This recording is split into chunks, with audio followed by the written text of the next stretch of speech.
Biglaan. Biglaan na lang. Biglaan lang. Hindi ko talaga inisip na mag-artista ako, mag-endorsing. Nagulat at lalong humanga ang fans matapos ang naging pag-amin ni Eman Bacosa tungkol sa kanyang pagpasok sa showbiz. Ayon sa kanya, biglaan-biglaan lang, hindi ko talaga inisip na mag-artista ako, na agad namang nagdulot ng inspirasyon at kilig sa kanyang mga taga-suporta.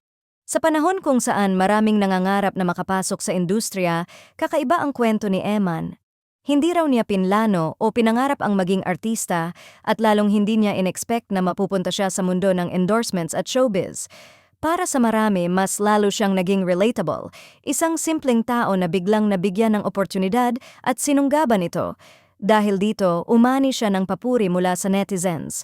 Marami ang nagsabing mas lalo raw silang humanga kay Eman dahil sa kanyang pagiging totoo at grounded. Hindi raw ito tulad ng iba na matagal nang naghahabol ng kasikatan. Si Eman, kusa raw dumating ang oportunidad at pinatunayan niyang kaya niyang makipagsabayan. May ilan ding fans ang nagsabing mas nakaka-inspire ang kanyang journey dahil ipinapakita nito na hindi mo kailangang planuhin ang lahat. Minsan, ang tadhana na mismo ang magdadala sa'yo sa tamang landas.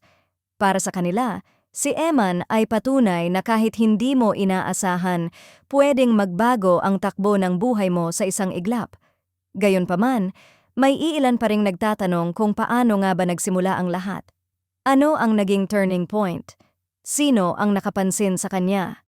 Ang mga tanong na ito ay lalong nagdagdag sa curiosity ng publiko tungkol sa kanyang background.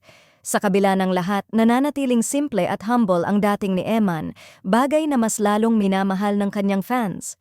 Sa ngayon, patuloy ang kanyang pag-angat sa industriya at marami ang nakaabang kung hanggang saan pa siya dadalhin ng kanyang biglaang pagpasok sa showbiz.